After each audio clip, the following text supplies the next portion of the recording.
Hai Sobat Farmasi, now you're with Podcast Cakrawala.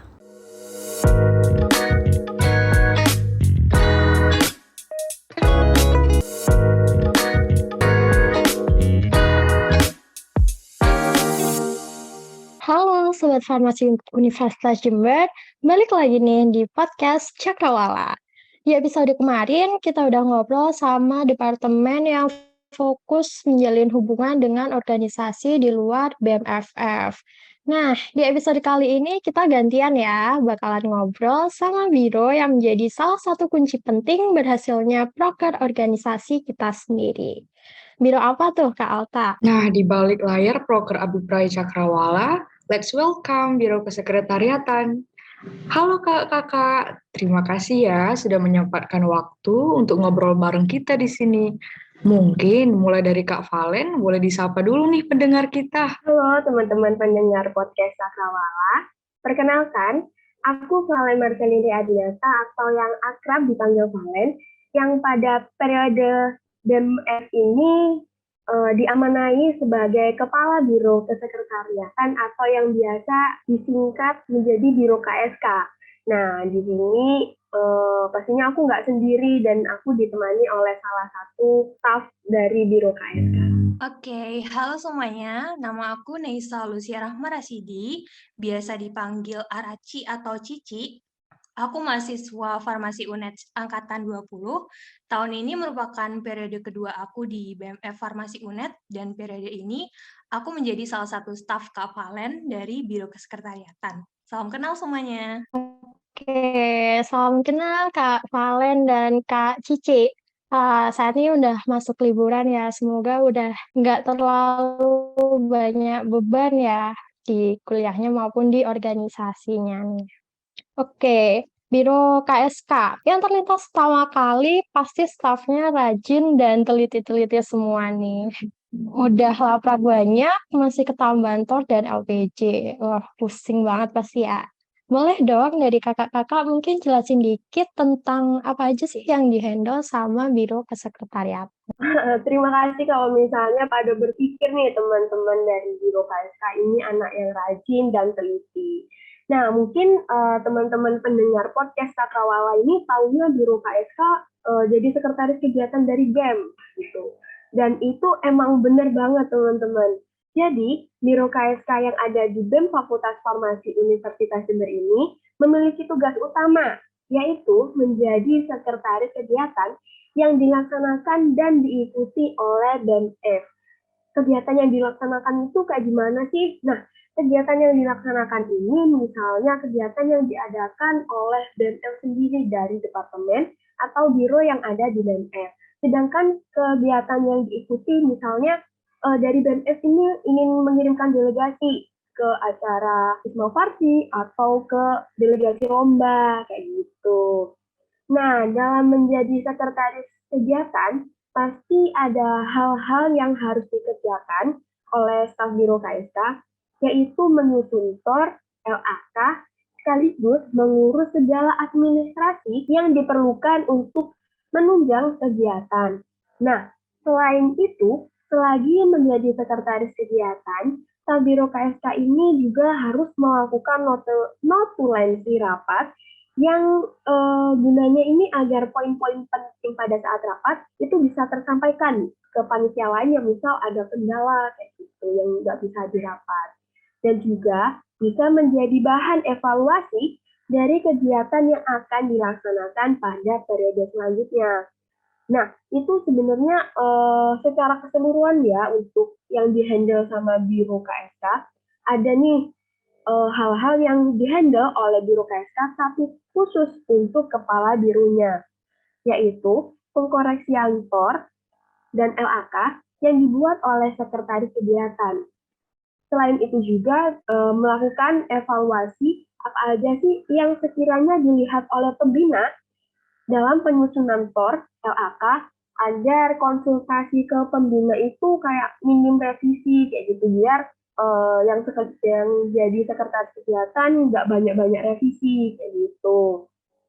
Dan juga melakukan pengawasan terhadap pengumpulan TOR maupun LAK. Nah, di sini Itu tujuan melakukan pengawasan ini agar dapat meminimalisir adanya keterlambatan dalam pengumpulan TOR dan LAK. Karena ya tidak bisa dipungkiri juga, walaupun tanggal kegiatan sudah diplotkan pada awal periode, tetapi tetap saja pasti ada kayak hal-hal yang dapat memungkinkan pengumpulan TOR tersebut itu bisa terlambat atau bisa kecepatan sehingga bentrok dengan kegiatan yang lain. Apalagi baru-baru ini ada perubahan nih dari sistem dan regulasi pengumpulan TOR dan LAK di Himawa. Jadi perlu adanya penyesuaian lagi. Sehingga perlu dilakukan pengkoreksian, evaluasi, pengawasan, agar dalam pembuatan maupun pengumpulan TOR dan LAK itu tetap terkendali, kayak gitu. Itu sih cerita singkat dari apa aja yang dilakukan oleh Biro KS. Oke, banyak juga ya, ada mulai notulensi rapat, evaluasi, itu bisa jadi penghubung staf-staf atau panitia-panitia proker itu sendiri ya. Dan juga buat, oh ya, tentang regulasi barunya itu pun pasti lebih susah ngehandle-nya daripada yang periode lalu ya. Oke, itu sih. Jadi mungkin selain walaupun kerjanya kayak sendirian, padahal aslinya itu ngehubungin seluruh staff-staff. Nah, selanjutnya boleh diceritain dikit dong Kak, pengalaman Kakak di KSK yang bikin Kakak tuh ngerasa berkembang banget. Oke, dari aku dulu ya. Kalau misalnya dari aku sendiri, mungkin pengalaman yang membekas itu pasti ada pada periode pertama dan periode ketiga ini.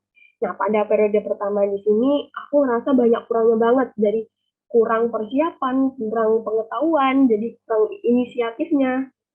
Jadi bahkan pernah kejadian ada surat penting ini malah aku nggak buat, kayak gitu. Jadi bersalahnya itu sampai sekarang. Jadi berkat hal itu sebenarnya yang bikin aku lebih sering tanya-tanya dan sering konsultasi ke kakak tingkat atau ke teman-teman yang lain.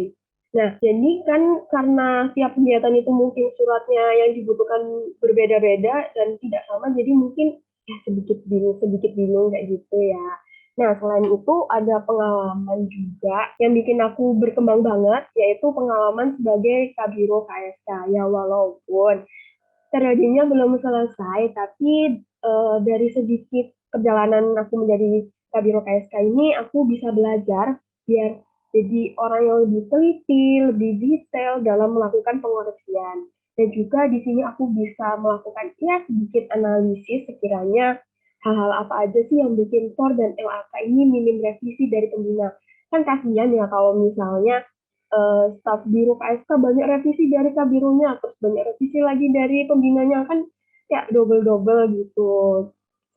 Selain itu juga aku bisa ngatur waktu sih dalam mengerjakan tugas, apalagi ya semester 6 ini banyak-banyaknya tugas kayak gitu. Jadi aku harus bisa ngatur kapan waktunya mengerjakan tugas, melakukan pengkoreksian, ataupun konsultasi dari staf biro KSK yang kadang sehari itu bisa ada 2 TOR atau LK yang perlu dikoreksi. Kayak gitu sih, mungkin berbeda lagi ceritanya dari Kak Cici. Oke, kalau dari aku sendiri sih jujur banyak banget pengalaman yang bikin aku berkembang saat menjadi staf KSK karena long story short, aku dulu di SMA gak ada pengalaman organisasi dalam bidang administrasi sama sekali.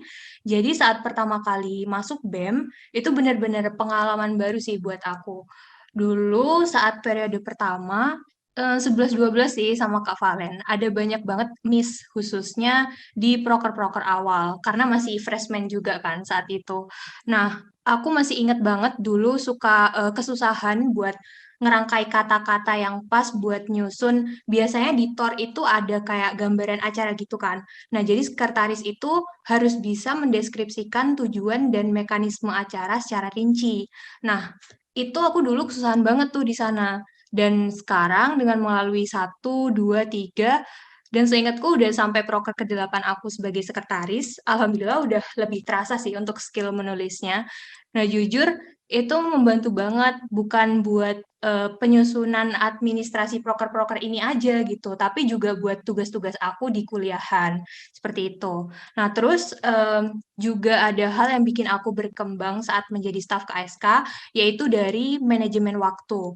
Nah, seperti yang kita tahu, jadi sekretaris pastinya kan ada deadline-deadline dalam pengerjaan baik TOR maupun LAK.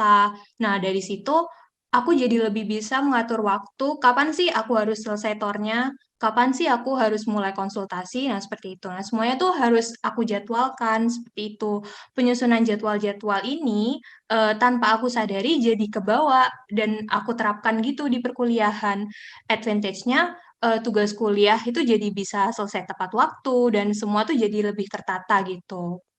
Terus, sebenarnya ada banyak banget sih hal yang bikin aku berkembang, tapi untuk periode kedua ini aku ada pengalaman baru, yaitu di periode ini, pertama kalinya aku menjadi sekretaris proker offline, seperti itu.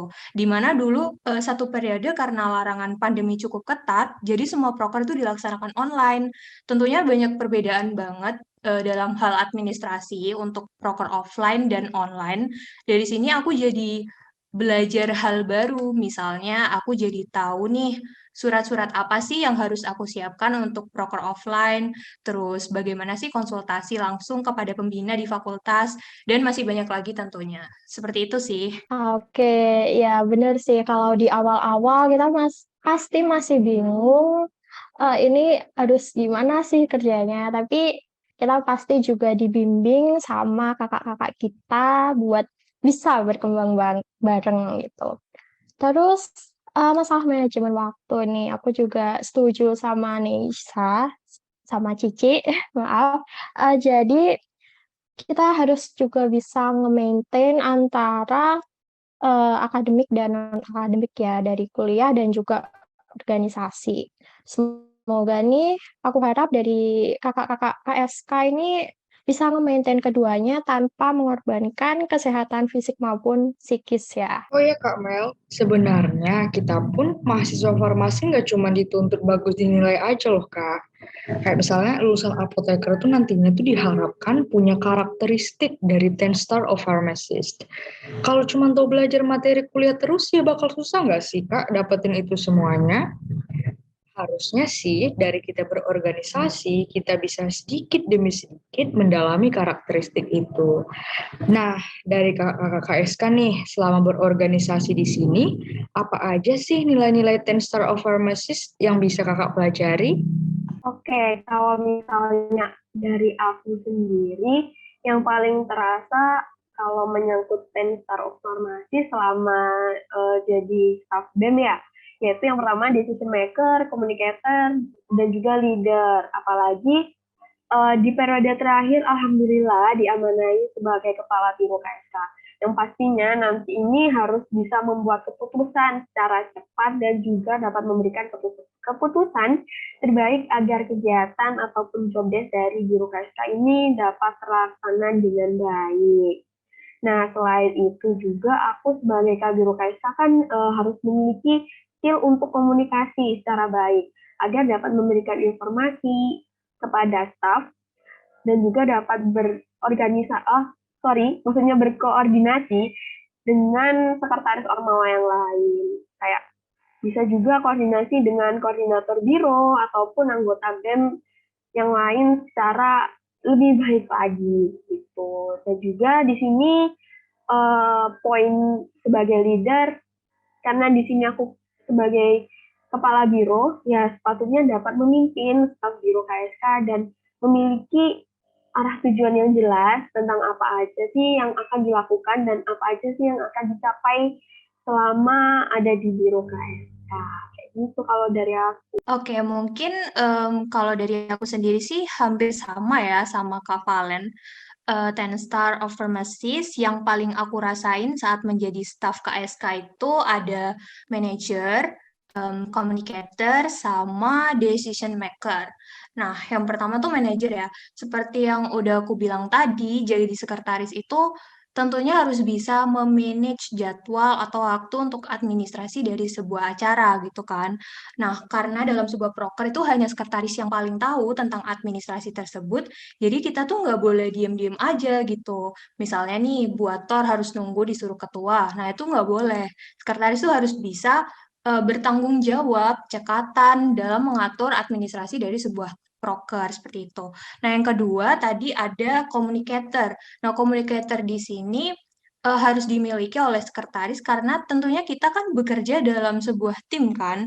Nggak mungkin dong aku kerja sendirian. Ada kalanya aku harus menghubungi sisi lain atau ketua atau bahkan pembina dalam urusan administrasi poker tersebut. Nah, makanya skill komunikasi yang baik itu sangat diperlukan gitu. Nah, ada yang terakhir tadi ada decision maker. Tadi kan udah memanage rencana administrasi proker nih. Tentunya setiap plan itu terkadang ada aja yang nggak berjalan sesuai rencana. Misalnya nih, kayak acaranya mundur, terus ada pergantian pemateri, atau hal-hal lain yang tiba-tiba bisa aja terjadi dalam persiapan proker sehingga itu tuh bisa berdampak ke administrasi itu juga gitu. Nah, di sini peran sekretaris sebagai decision maker yang harus bisa memberikan keputusan yang cepat dan terbaik sehingga acara itu bisa berlangsung dengan lancar, seperti itu. Oke, dari kegiatan administratif ini ternyata bisa memupuk karakter yang bagus ya, karakter 10 Star of Pharmacist itu tadi, walaupun ternyata kayak tentang administrasi itu kayak membosankan kayak gitu, tapi aslinya itu tanggung jawabnya gede banget dan juga aslinya bisa mengembangkan karakter dari seorang sekretaris itu sendiri ya. Oke, jadi udah terbuktikan ya di sini, ternyata dengan kita berorganisasi pun kita tetap dapat hal yang bisa berguna setelah kita lulus nanti maupun sekarang juga sih. Dan semoga ya kita semua nanti bisa jadi apoteker-apoteker yang kompeten. Nah, ngomongin soal profesi nih, sampai sekarang RUU-F masih belum disahkan. Gimana nih? Kalau misalnya tentang RUU kefarmasian ini ya, itu tentang RUU kefarmasian ini emang sebuah isu yang tetap harus diperjuangkan bahkan sampai saat ini gitu ya. Ya walaupun aku ada di bidang yang nggak berurusan secara langsung nih dengan isu-isu tersebut, tetapi sepatutnya sebagai mahasiswa farmasi ya harus tetap melek nih tentang isu-isu yang menyangkut tentang kefarmasian. Ya, contoh secara gamblangnya ini ya tentang RUU kefarmasian ini. Nah, menurutku sendiri, isu tentang RUU kefarmasian ini merupakan salah satu yang cukup berat dan cukup kompleks. Kenapa? Karena masalah ini tidak hanya melibatkan mahasiswa, tapi juga melibatkan bagian dari organisasi lain seperti parti kayak gitu, dan juga pastinya melibatkan pemerintah. Kenapa sih harus diperjuangkan segininya? Ya, karena dalam melakukan tugasnya farmasi atau apoteker nanti, itu pasti perlu adanya hukum yang melindungi dan pasti harus ada pegangannya kayak gitu ya. Walaupun sekarang ini menurut saya isu tentang RUU kefarmasian ini lagi ya turut kayak gitu ya. Jadi mungkin aku harap perjuangan untuk memperjuangkan RUU kefarmasian ini tidak berhenti kayak gitu sampai RUU kefarmasian ini bakal disahkan kayak gitu. Kalau misalnya bukan kita yang memperjuangkan, ya siapa lagi? Nah, bener banget nih teman-teman yang dijelasin Kak Valen. RUU-F ini krusial banget bagi kita nantinya, dan semoga cepat-cepat dapat lampu hijau deh ya. Oke, mungkin obrolan kita harus berakhir di sini dulu ya Kak. Terima kasih sudah menyempatkan ngobrol dan sharing pengalaman di sini. Semoga dengan kita berproses di organisasi ini dapat memberikan manfaat di keprofesian kita nanti ya. See you!